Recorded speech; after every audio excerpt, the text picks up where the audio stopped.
Anyway, it's Thursday. It's Justice Thursday when we talk about the social transformation through access to justice in very many ways. Okay, we're joined by two people in the studio. Daniel Mulati is a child participation and policy advocacy manager at Mtoto News, and Brian King is a child participation apprentice at Mtoto News as well. We want to talk about the inaugural Africa Children Summit. Good morning, gentlemen. Good morning. Good morning. Welcome to Kenya's biggest conversation. You are from Mtoto News. Yes. Mtoto for baby. For baby, yes. All right. Mtoto, otherwise known as Toto. Yes. No, yes. that, not Not that Toto. Not that Toto. yeah. Mtoto, basically child. Yeah. Not baby. not the Toto city is talking about. It's child. Child, Yes. yes. Okay. Yes. Okay. Yes. Mtoto News. Yes. And you're here so that we can talk about the Africa Children Summit. You'll tell us more about it. Yes. But to get into the conversation, let's hear the day's proverb. Yes, a pretty basket does not prevent worries. A pretty basket does not prevent Worries. worries. Right. Right. Brian, Yes. this proverb is from the Republic of Congo. Okay? No, Congo, I don't Brazzaville. understand it. Okay? When you hear it, what do you get from it? A pretty basket does not prevent worries. Mm. I guess it's more of I can interpret it as the same proverb as don't judge a book by its cover, because it might be pretty on the outside, but the inside might be a bit different. Uh-huh. That's one interpretation. Yeah. Thank you, Brian. Daniel, it's your turn. I'm trying to think through it. Forgive me, I'm a perfectionist. So I'm thinking, well, what is the use of a basket? It's to carry something. So when we talk about a pretty or a beautiful basket does not prevent worry, I'm thinking probably, almost related to what Brian has said. It could be beautiful on the outside, but might not be convenient to carry probably a delicate something. It can still drop if you don't handle it careful. That will be what comes to my mind. So the beauty of the basket doesn't matter. Doesn't matter. Okay. It has to be fit for purpose. Okay. Yes. City. Well, I mean, I guess you can also like add on all that glitters is not gold. Maybe it's pretty on the outside, as Dan said, but its functionality is like pretty useless. It's not useful in any way. It's just there for show. Wisdom. Okay. Good interpretations. Excellent interpretations. Yeah. Yes. Now, let me ask you guys, what is Mtoto News? So Mtoto News, we are a child and adolescent focused digital company that basically leverages on technology to build movements and connect children and young people to policymakers and leaders across the globe. We started in Kenya, but right now we have a digital presence in Africa and the globe. And this has been made possible by engaging the various policymakers at the national level. At the national level, we work very closely with the judiciary, the Office of the Chief Justice, NCAJ, and the Department of Directorate of Children's Services. At the regional level, we work with the African Union, the African Committee of Experts on the Rights and Welfare of the Child. At the UN level, we work with the UN Committee on the Rights of the Child. So we connect children with these different bodies so that they can have an intergenerational dialogue around child protection concerns. Like now, because we're here to discuss about access to justice and all that, and the inaugural African Children Summit, at the Kenyan level, for example, we connect children with the Office of the Chief Justice and the various actors in the Justice Act system, so that they can highlight the challenges they have in terms of accessing justice for victims of abuse, probably a child who has been defiled somewhere or married off as before they hit the age of 18. And we have some issues in accessing justice. So we try to provide platforms for children to provide feedback to the judiciary so that they can enhance their systems to enable children access justice. For the Directorate of Children's Services, we also organize town hall meetings between children and leaders in government so that children can also highlight the challenges they are facing, so that when government is making a law or a policy or a decision that directly affects children, they also get to engage children and hear their voices. And a perfect example is last year, government enacted a new Children's Act, and we were part of the process. As Parliament was working on that law, we made sure that children actually went to Parliament to engage the committee and share their views, so that as the act was finalized, it captured the views and opinion of children. So our focus is mainly on child participation, ensuring that children's voices are heard before a decision is made that affects them. Yeah. That sounds very good. Yeah. But then you said you connect children with Yes. these offices. Yes. How? So we come up with programs and projects. One of them is now this one, the Inaugural Africa Children Summit. This is a platform for children to engage in an intergenerational dialogue with policymakers. When you look at the list of invited policymakers, we have the UN represented by the Vice Chair of the UN Committee on the Rights of the Child, and number 2, the Special Representative of the Secretary General on Violence Against Children, the Secretary General of the United Nations. So he will have his representative here in Kenya, and they're basically going to sit in a room with children from across Africa and share the challenges they face in their various countries around child protection issues. So that's one of the platforms that we create for children to engage with policymakers or connect them. We also have annual town hall meetings with the judiciary, where we gather children, especially from informal settlements, and they sit in a room with the Chief Justice.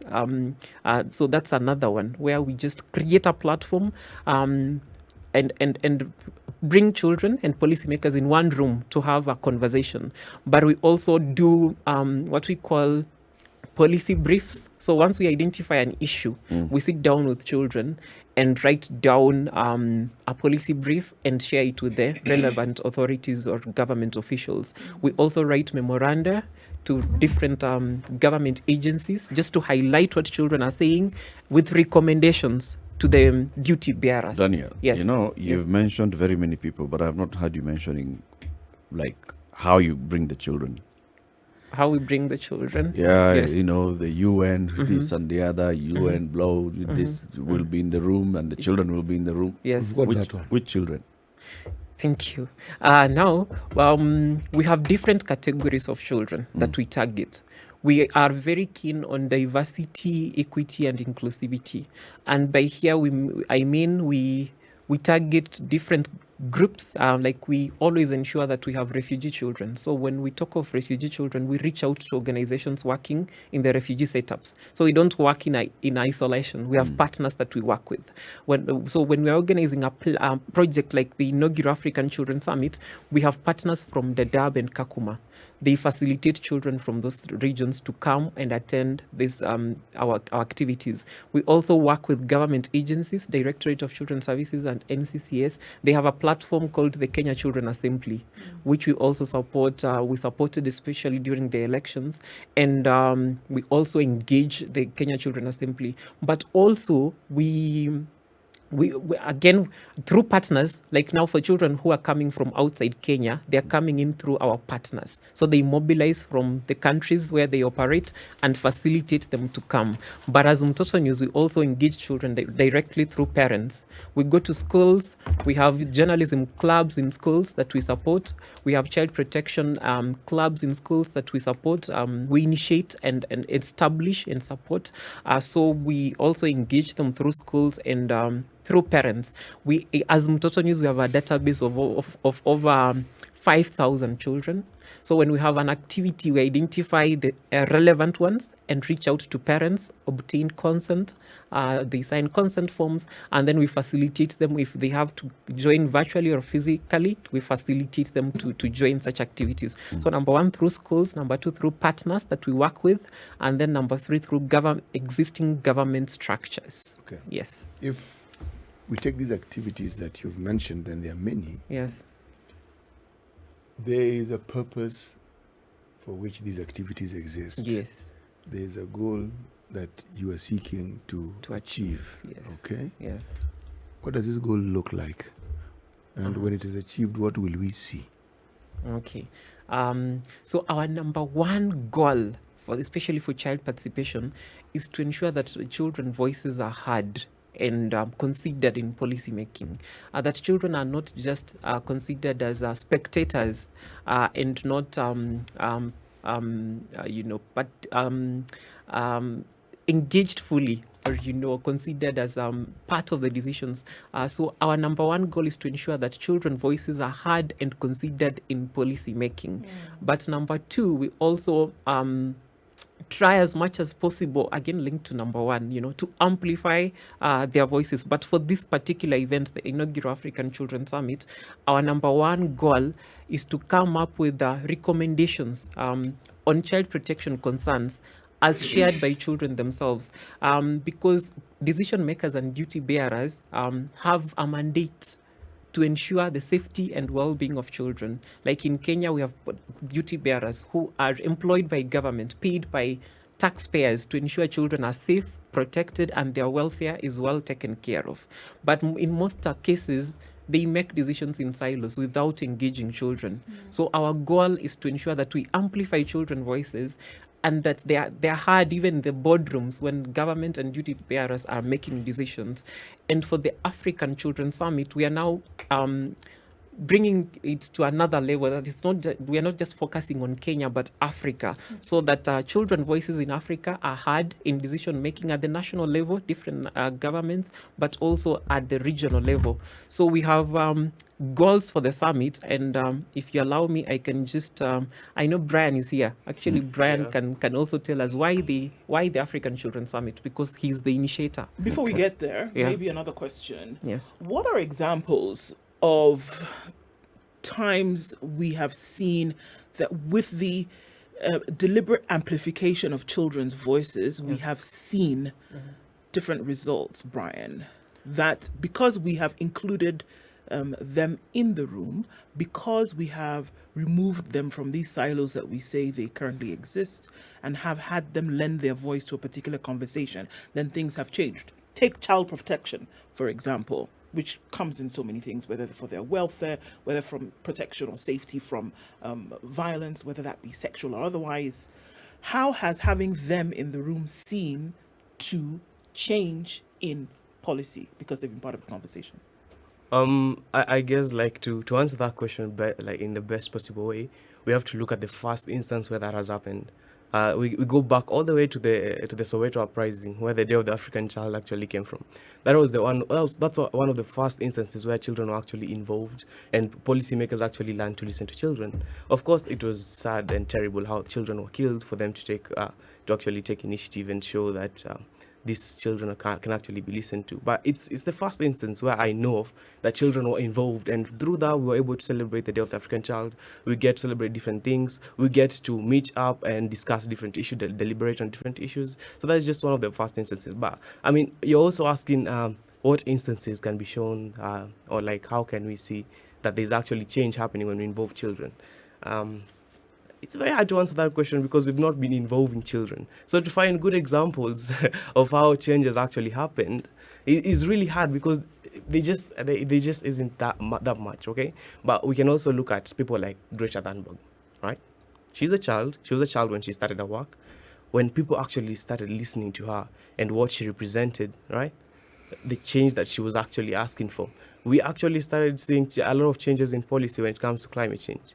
It's just instances like those, because I cannot think of so many, because they just isn't. They just really isn't. When it comes to child protection, I've been lobbying for children to be involved in those discussions. When we're discussing things like Oxea, we just started. So like I know during those elections that Dan was talking about, it was sponsored by the Communications Authority of Kenya, and they were looking for ways in which they can make the internet safer for children. So just showing you examples of the main consumer of the internet in Kenya, I'd say, is a child.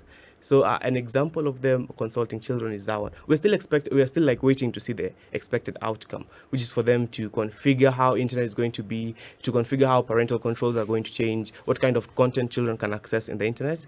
But it's still very slow. But then again, we can also look at Mtoto News International. What has Mtoto News been doing? Mtoto News has been listening to children. If you look at the content we've been posting about children, involving them in discussions like violence against children, health, even reproductive health, we can see positive change in terms of how children perceive these things. Children can actually they have started talking about being inflicted in violence, sexual abuse, and such things. So a good example I would say is Mtoto News International and the work we're doing, and just how it has improved, how it has changed me personally. I mean, I guess I can be a very good example of this. How involving children has actually changed. I was just a normal average child going to school, coming back, but then after being involved in Mtoto News discussion, after being trained as a journalist, now I can say I've been fighting for children. I have advocated for children's needs to be heard. I have looked at policy. I've advocated for us to be involved in budgetary allocation process. So I can say that I'm the best example of that. When did you start being involved with Mtoto News? Actually, I started when I was still in high school. That is in 2020. Yeah, is it 2019? I think, yes, 2020, early 2020. That's when I was introduced. I was the chairman of the journalism club in Jamhuri High School, but I didn't know about it. I was just there for the funkies and all. But I met a guy in our physics class. Actually, I was doing history, so physics class, we were just going to class to chill. Met a guy called Omar Ahmed. And yes, he told me about Mtoto News, and that is how I was introduced. Did you say you were going to class to chill? Well, I mean, No, physics class, not Physics. Class. I was History was okay. Physics class. That one, yes. Guys, listen.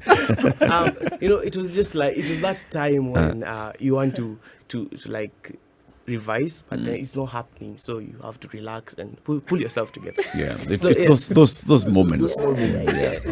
So yes, I met Omar Ahmed. He told me about Mtoto. I totally did not believe that such a thing could exist here in Kenya. I mean, those are white people things, right? Like children getting hurt in Africa. It was just like impossible. So I dared him to like take me there so that I can see it. And yeah, it was there. It was actually there.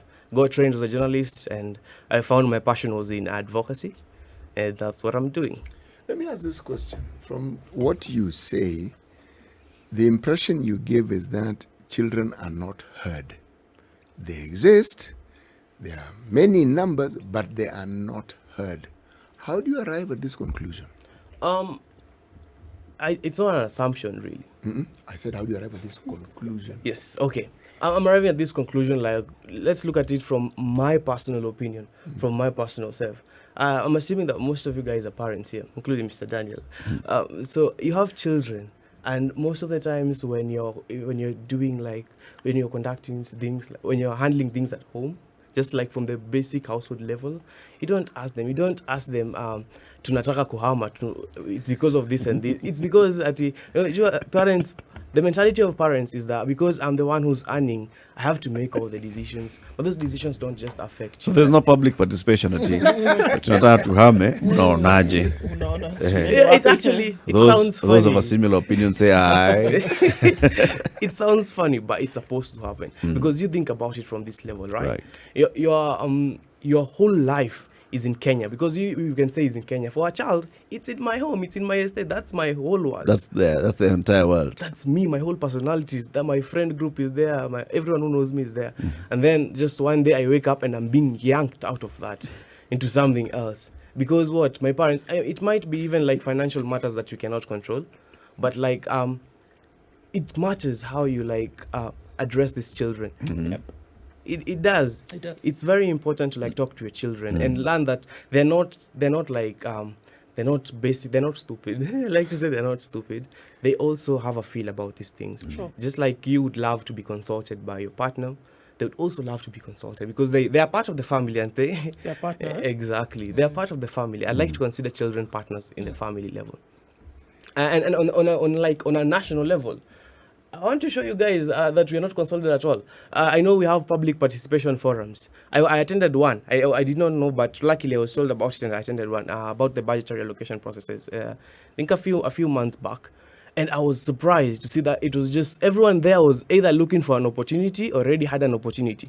All of them were just looking for businesses things. They were not ready to listen to children. When I asked a question about how children were involved in the budgetary allocation processes, I was told the answer I got was very vague. I was told we have a children's assembly in Kenya. And that was the answer. I was not told how they were involved. I was told we simply have one. And I've been in contact with these children, and I know for a fact that even if it's being involved, it's just being told that we have them, and being in a room where they're so intimidated, they just say yes and eat lunch and go home. It's not really, it's the structure of how we consult children in Kenya is not proper at all, because even we ourselves do not believe in it. I mentioned participation and consulting children, and all of you are like, yeah, this kid don't know what he's talking about. You know, it's just, You really believe that's what we're thinking? it's just, Who? Us guys? well, I mean, Really? Surely. when you're reading the room, and you're like, when I said especially that your children should be consulted when moving houses, what's going in your mind?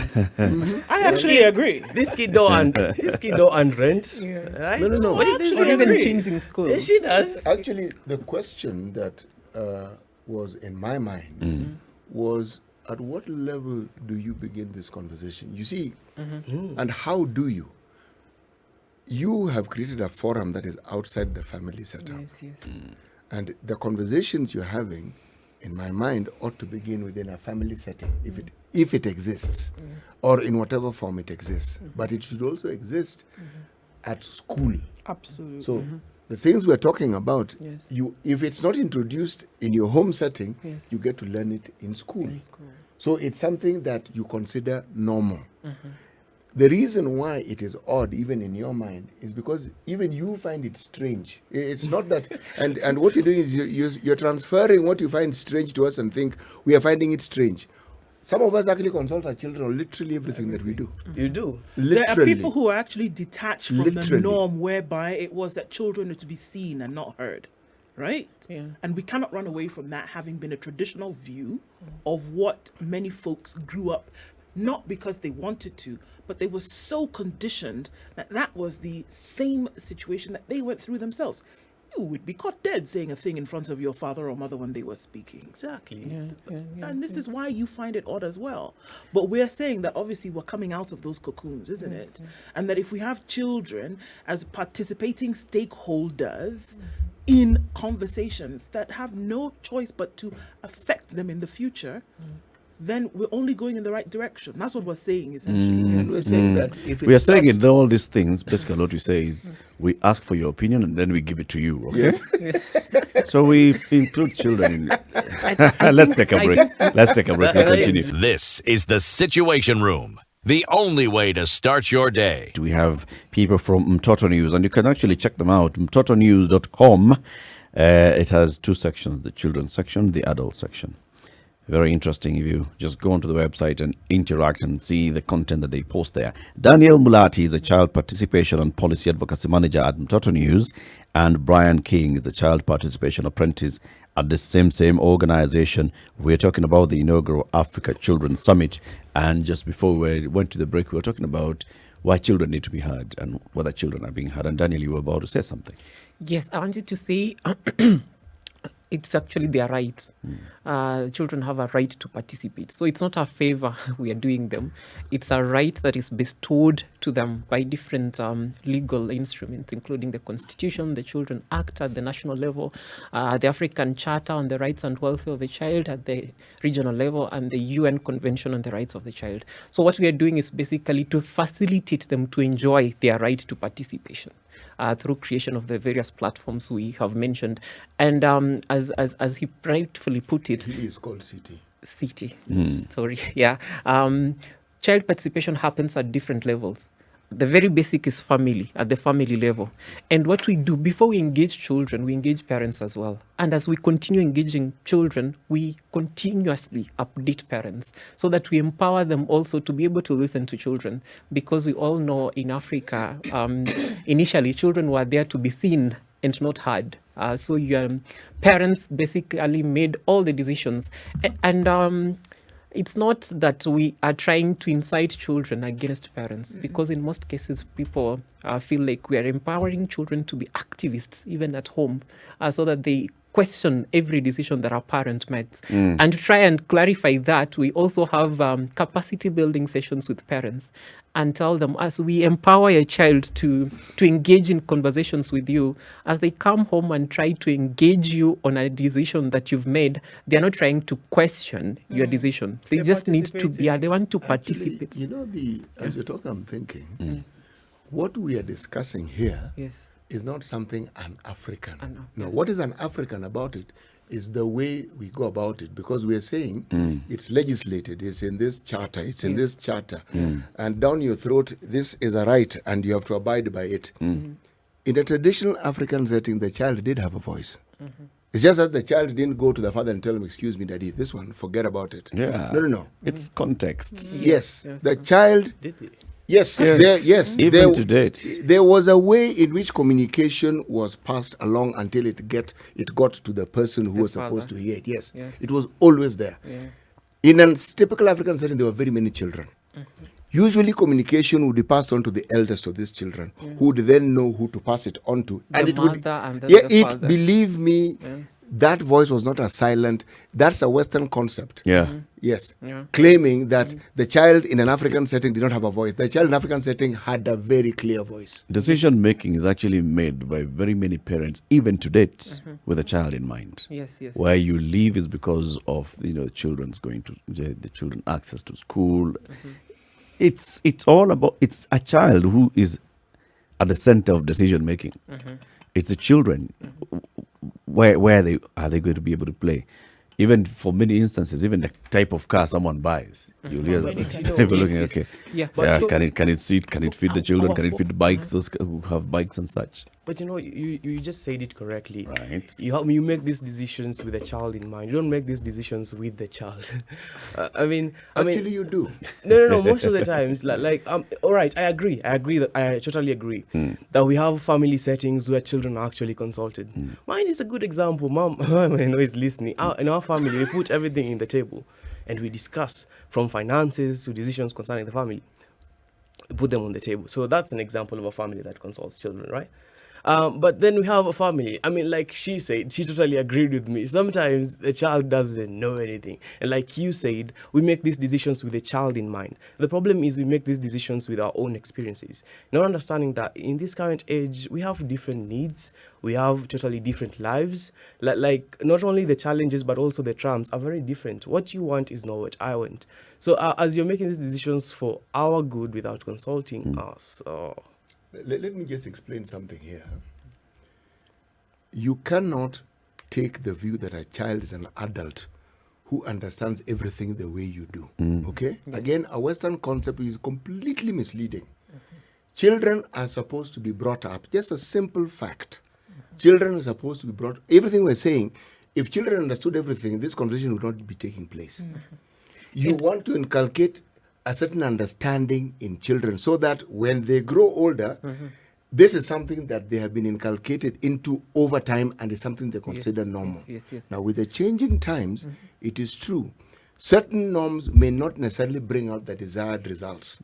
So you inculcate something new into it so that what we call conversation in the 21st century doesn't go through that hierarchy that it did in a traditional setting. You know why? Yes. In traditional setting, everybody was in the same space. Yes. Your mother, your grandmother, your uncles, everybody was there. Yeah. So everything about communication was different. This one, with this, Separation. with this separation, compartmentalization is different. So what you are saying makes sense. Yes. But it has to be understood that there are things a child must be taught and must be made to understand even as they grow. Even the brain that you have grows with you, and its capacity to comprehend grows with you. So at a certain age in time, there are certain things you will not tell a child, because the truth is, again, you're right. From experience, you know that is probably not the best time to tell the child what you're saying or to say it in a certain manner. Yes. So you present it in a way that the child can understand. Yes. Simple facts. Yes. But when you have the conversation broadly, it is as though a 1-year-old child, goo, goo, goo, goo, gaga, gaga, do you understand this? Are you okay with that? Are you okay with that? But we take offense. I mean, the problem is the term child represents that 1 year old and also me who's 17. So like we have to understand. I mean, as much as we're talking about, yes, this 1 year old might not understand. I will understand when we're talking about finances. All right. Right. To some probably just extent. To some extent. And Yes. actually, even the legal to some provisions extent? are Yes, to very some clear. extent. They say children are supposed to be heard, their views are supposed to be heard, but according to their evolving capacities. Yes. So the same way you engage a 1 year old is not the same way you'll definitely engage a 12-year-old. And Or what a we are saying- 17-year-old. Or a 17-year-old. Yes. Yeah, so what we are saying, we're not saying children should make decisions, but they should be involved in decision They making. should be taught to make decisions. Yes. It's something you teach them to That's do. what Yes, parenting yes, is all about. Yes. Yes. How do you do that though? By having conversations with the children. The Yes. same way Situ was explaining, everything that Situ was explaining. yes. It's understanding the contexts and of the child, from their age, from their circumstance, from everything. And you show them how to make a decision. All right? Just like you said. So you attended, for example, a budget making process. So if we said that, for the next town hall meeting, because we're making budget, so we shall bring kids from high school and primary school in Nairobi and bring them to City Hall and tell them, tunatengeneza budget. How do you engage them meaningfully? You've got to contextualize it. Yes. And see, so how do you actually involve them? How do you have to think children programming and then go and seek their opinion. Okay, what do you people think? What are your opinions? And then now you shall create the program and allocate a budget. You cannot ask primary school kids, is 17 billion shillings enough? Or should we make it 18.5? But let me just give you an example of what has been happening, like with the African Children Summit, the one that's just happening right now, right? So what we did is we divided the planning committee into two committees, the adults committee led by him and the children committee led by me. And even though they did handle the logistics, the finances, how to get sponsors, how to communicate with the partners, we handled the themes. The program itself. The program itself, like the meaningful content of that, like the background work. You're right, you're very right. I mean, you cannot, the finances, of course, if you involve us, nothing's going to happen, man. But like if you involve us in the program, what we want to be engaged. Like as you said, the framework, the participation framework in Kenya is messed up. There's none, completely none. There's literally no way to engage these children, even if you want. But we have a children assembly, and you were told. Yeah, we have it. Then what? Then what? Like even having it, it's like having something but not knowing how to use it. Like those days when the smartphones were introduced and everyone wanted to get on, but they did not know how to use it. You think it's that thing in the past? We still have a problem with smartphones even now. So don't talk as though it's a thing of the past. All right. Well, I finished that. I saw that problem with my grandmom. So I don't know about you, man. But it's that way. That's the thing here. Even if you want it, we have a children's assembly. Right. But how functional is it? Does Parliament even acknowledge that we have a leadership forum that they can engage children with? If the president today When you mention wanted Parliament, those guys have special problems. So don't. But they do. But the current leadership of the system. We should swap them. Children's assembly to go there. Yes. I think we do the same job. You think you do the same job? I think, if we really wanted to listen to children, not demean them, actually understand that they're human beings who are actually capable of understanding things at different levels of comprehension, we would be able to first of all develop a framework. I'm actually working on a framework of my own that I want to roll out soon. But the government would implement such frameworks to make sure that at least when the budget is read on June. June. Yeah. At that time, when they're consulting the public, the Kenya Children's Assembly can actually come together and they can also teach these children how to communicate with other children. I mean, you do not select leaders of a constituency and say that this child is representing a whole county and the whole county. Yes, and then tell them what to do because the children of the county don't know. We have a representative in Umoja. I don't know the child at all. I've never even seen him. But during meetings and forums, He's representing you. they speak on behalf of the children. What children? We don't know you, man. I get what you're saying. Listen, Brian. So this is the thing. In most cases, if a case is to be made for something, there is a requirement, said and unsaid, right? Yeah. Of an example to be given that it has worked. Nobody's even asking you to write down on paper, but that it must be so glaring that people are going to say, wait a minute, it is clear that it is of benefit to us if we include or if we insist that voices of this nature be heard. Yeah, that's So you said it's not possible to give examples of how because it's never happened. Okay, fine. Give examples of how you have been involved in a particular process and that how that has changed you and your nuclear environment. Go first. my nuclear environment. Wow. Should Okay. I break that down? Yeah. Okay. The people around you. To what? Yeah, like I get that. Smaller unit atom. I completely get that. I mean, yes, we don't have some. The summit is about to be one. But like what process have I been involved in? Yes. Dan talked about the New Children's Act. How has that changed me as a person? Because I was involved. I first of all, like my knowledge on the law, my knowledge on the rights and my responsibilities increased, as well as my parents' responsibilities and what kind of responsibilities they have to me. What kind of responsibilities I have to them. Now, how has this changed? First of all, I didn't realize it. My mom always did this. I didn't realize this, but I learned that this involving me in this has changed me and is evolving me and at all. And I cannot say that it has changed my family, my nuclear family so much, but like I can say it has definitely helped me appreciate being involved in these levels. And it has also helped me talk to other parents. I mean, whenever I meet other parents, I can also tell them that, hey, mom does this and this. It doesn't have to be so hard. Whenever we're talking about child participation, we're not saying put everything on the table. Sure. Of course, you can't start like immediately. Just do it slowly. Learn to talk to your children and to actually listen to them, not just hear them. No, you can hear children. You hear a child crying and you react. Yeah. But when you're listening to a child, you want to do more than react. You want to understand and you want to help them come with a solution. Sure. Yes. Daniel, what do you? One of the things, and I've seen a comment that there's some folks who feel that you don't want to share so much, or you don't want to involve children so much, because as they say, once you open the door to let something in, you can't control whatever else comes in as well. So there are ills, there are dangers, there are many things that are going on, especially in today's world. So then how do you deliberately involve the younger voice in issues of our world while protecting them from some things which, look, and it's just the truth. We know that physiologically, a child at 17 still has a ways to go in terms of development. Sure. Yes. And that will affect a lot of your thinking later on in life.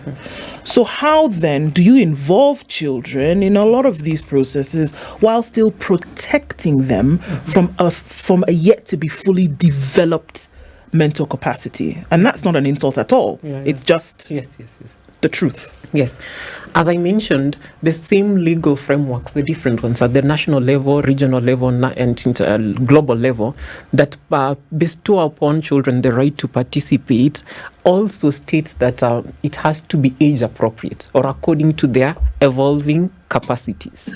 So when you're engaging or when you're coming up with platforms to engage children, there are also values that guide that. And one of them is to ensure that, number one, it's voluntary. So we are not forcing children to come, but also that it's safe. Especially, number one, is safe and in the best interest of that child. So as you engage them, you have to ensure their safety. Even as we are planning for the African Children's Summit, as we plan for them to come over to Nairobi, we are looking at their safety. The people we are allowing to come and engage children and speak to them.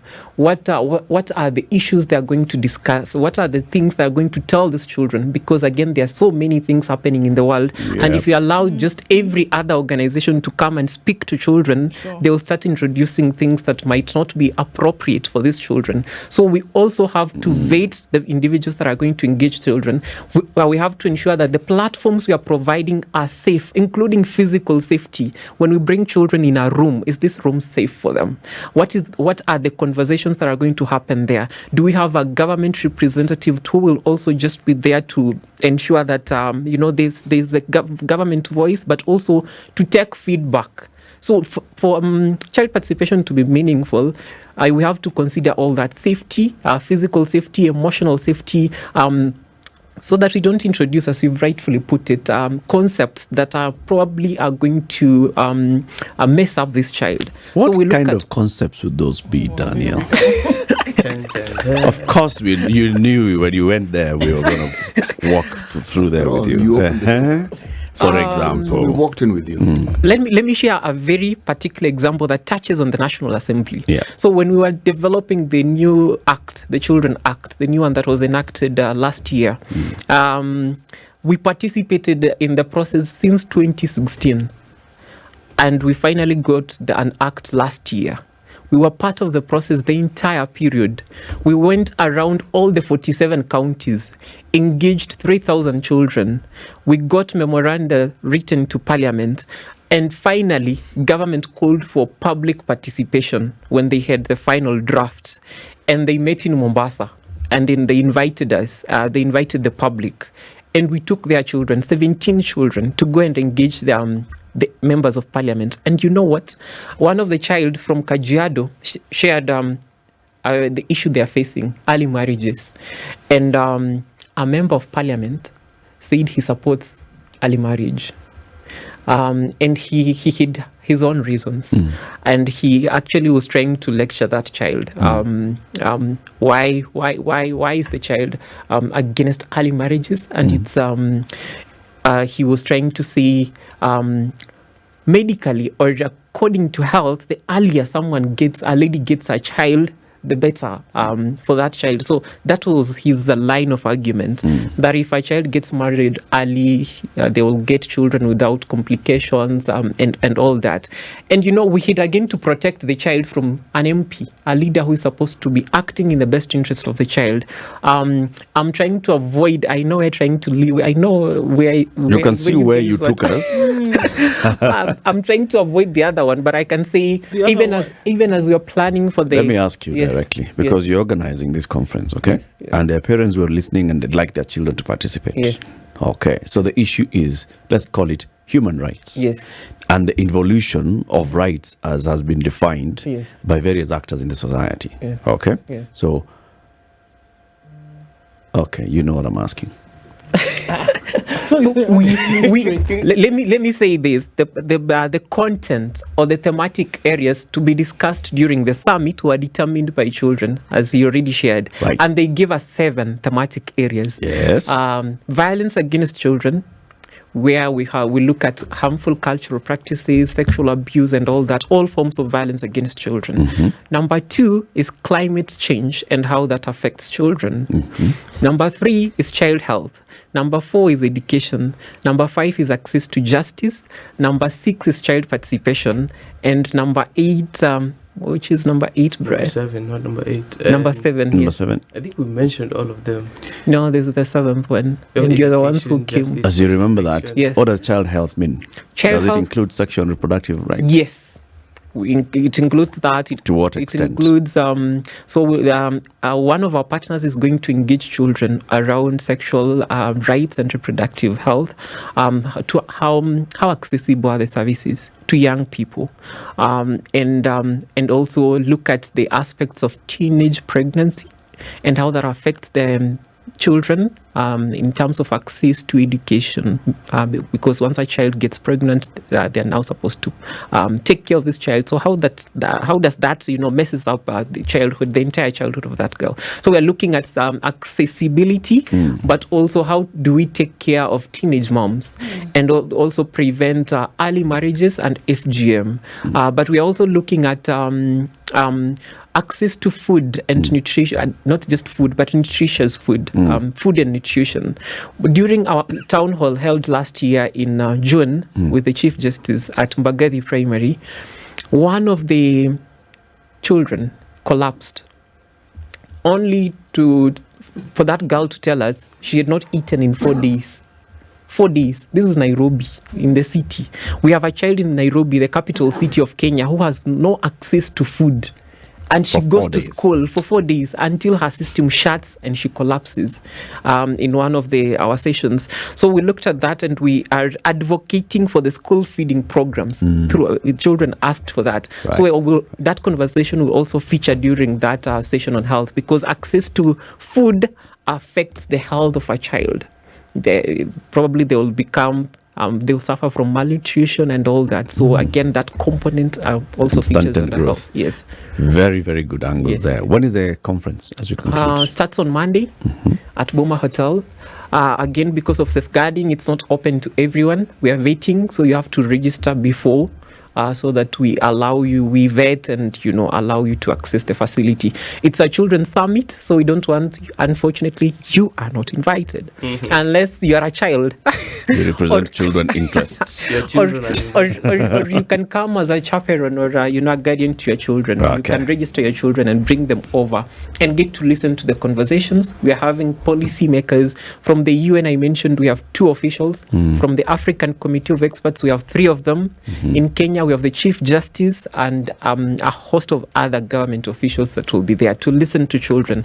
And at the end, we are going to package them into policy recommendations, the resolutions made by children. And so also have an outcome statement that will be shared by relevant bodies at the national, regional, and global level. Very well articulated. Yes. Julia says, congratulations to the Mtoto advocates for all the work that you're doing. You're on the right track. And yes, very well articulated. Daniel Mulati is a child participation and policy advocacy manager at Mtoto News. And Brian King is a child participation apprentice and advocate. We're talking about the summit that takes place next week, the inaugural Africa Children's Summit from Monday. Have a lovely morning.